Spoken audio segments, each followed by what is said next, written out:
Hey everyone, welcome back to my YouTube channel, and today I'm doing another interview. My guest today has recently been on The Voice Kids. They made all the way to the final, and today they're going to come on and tell us a little bit more about themselves, their career, and also some advice to get into the music industry as well. Hi, my name is AISHLING, and I was a grand finalist on The Voice Kids UK for Series 5 for 2021. Amazing, thank you so much for coming. So today we're going to be talking about what it was like being on The Voice Kids and also about your music career. So my first question is, when did you first get into the music world? So if we're talking about singing terms, I started singing around 3 or 4, and it was mainly because of my family. They're all very musical, and especially as well, my family too, they're from Philippines. So I feel like Philippines is a very talented community, and we all like singing and dancing, and I'm pretty sure I just got it from that. But after that as well, when I started singing too, I started joining musical theatre because I love doing acting, dancing, I just love performing, and I think that's how I started. Oh, amazing. And when you kind of first started singing, did you immediately fall in love and knew you wanted to do it? Yeah, I did.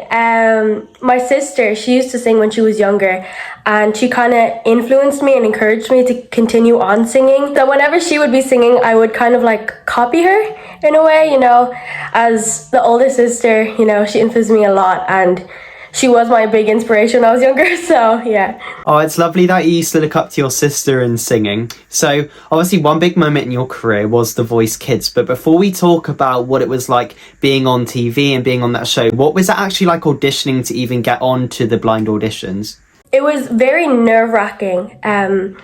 The series beforehand, Series 4, I actually auditioned to get into the blind audition, and I did make it to the blind audition, but I never got a turn, and I was just super nervous that I wouldn't get it this time around. As I continued on moving to the blind audition, I was getting a bit more nervous, but I was getting a bit more confident in myself as well.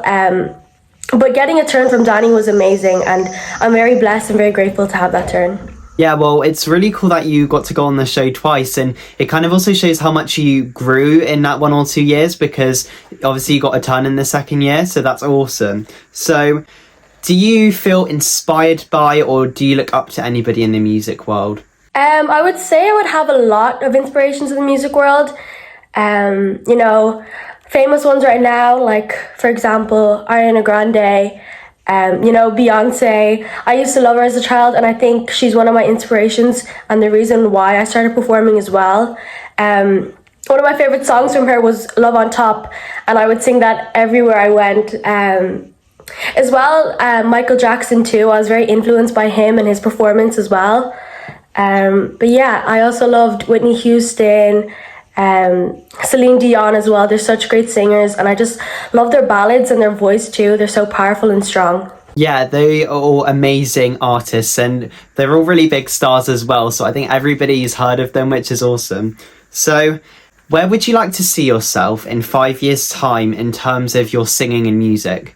In 5 years' time, I'm hoping to have a few of my own songs out already. I'm planning to actually release a song this year, hopefully, and be in a good path and have a stronger and better voice, and hopefully have a contract as well, with music production or whatever, and yeah. Yeah, those are some awesome goals for the future, and that's so exciting that you're hoping to release a song this year, and I really hope it all goes really well for you. Thank you. Do you have any advice to somebody who would like to get into music? Well, the way I kind of started was kind of just pushing myself. A little goes a long way, like even doing a vocal warm-up in the morning, or, just singing a few songs and just practicing a few, that really helps. I think just enjoying it as well. That's the reason why that I kind of started doing it, because it made me feel good. And if it's something that makes you feel good, I feel like you should just go for it and have the dedication and the hard work, to put in. And yeah. Yeah, that's really good advice, and I agree. As long as you're dedicated and you're really passionate about it, then you can't really go wrong. On The Voice, obviously the first round is a blind audition, so Danny turned for you, but what was it like going onto the stage for the first time and singing in front of the judges?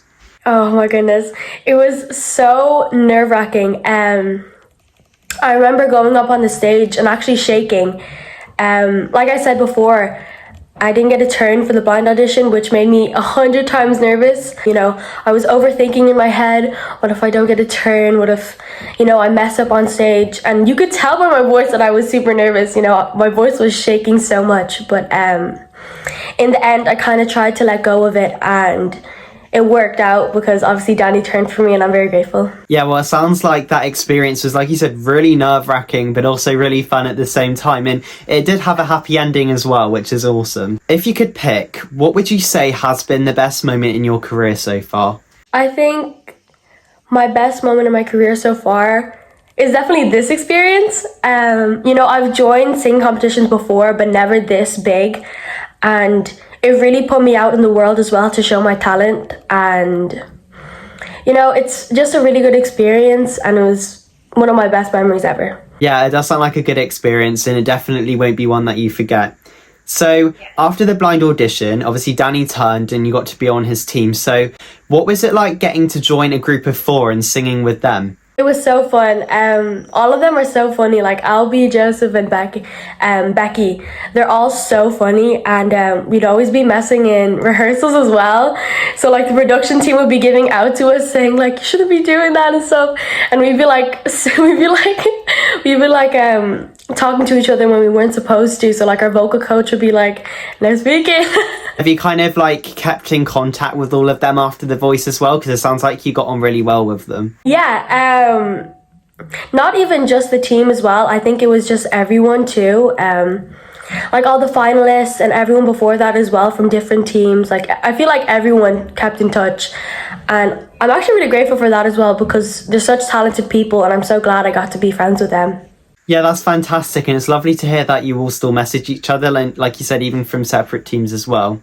So after the group of 4 singing, Danny then picked you to go on to the final. So what was it like getting to sing in the final, and what was it like actually being there, because that was a huge moment for you? When he called out my name, I didn't actually officially know that he was choosing me. I thought he was going to go around to each person and say a good thing about our performance, and then he just said my name, and I was just completely shocked. So when I went into the finals, I was even more shocked as well, because it felt so unreal. But singing on that stage was such an amazing feeling. You know, when I got on the stage beforehand, I was so nervous. And before that, I was shaking as well. You know, I kept on trying to calm myself down, and I just couldn't. But when I started singing on that stage, it all kind of just stopped. And I kind of just focused on the song and myself, and I'm really proud of that performance. I think that was my favorite performance out of all of my performances there. Yeah, that was an incredible performance, and the set was amazing, and also the song you got to sing was a really lovely Christmas one. And would it be one that you would have chosen to sing if you got the option? Oh yeah, definitely. I wouldn't have known to sing it like that though, so I'm glad that Danny kind of pushed me into that way as a sort of like ballad. I would have sang it normally, so I'm glad he made me sing it that way, because it really showed off my vocals. Yeah, I definitely did, and I kind of got like an acoustic vibe from it. Oh yeah. Yeah, it was amazing. So, like you said, Danny did turn for you. So what was it like getting to work with him? It was incredible. He's so sweet and so nice, but he's also very passionate and dedicated to his work, you know. He knew that I was very nervous in the blind auditions as we were talking to each other during the piano rehearsal. But, you know, he told me to keep on going and to really believe in myself, and I think that was really good advice coming from him as well as a coach. I'm glad that I was on his team too, and I'm glad that I was able to represent him in the final. But yeah. Yeah, well, it sounds like he did share some amazing advice with you, which is really good. And when he went into the blind audition, was he one of the judges that you really wanted to have? Yeah, he was. I've seen him in his past years before as well, and he was really good. I know he doesn't usually work with voices like mine, you know. He's more of a rocker since he's in the McFly band, but no, I was really proud and happy that he chose me, so. Oh, that's lovely, and it's great that you got to work with him. So I have one more question for you before we end the interview, and I just wanted to ask, do you have any funny moments or any memories you want to share from The Voice? I think one of the funniest moments that I had there was when we kept playing Roblox with each other. All of our team really loved Roblox, so whenever we had the chance to, we would always go back and start playing Roblox on our phones together. Yeah, sounds like you have some great memories from the show, and it's awesome that you got to spend them with other people as well. So that does kind of conclude and wrap up the interview, and I just wanted to say thank you so much for taking the time to come and do this. Thank you so much for having me here as well. It's a really good opportunity, so thank you so much. Oh, you're most welcome. And also thank you to everybody who watched the video. I hope you enjoyed it, and I'll see you soon for another one. Bye, guys. Bye.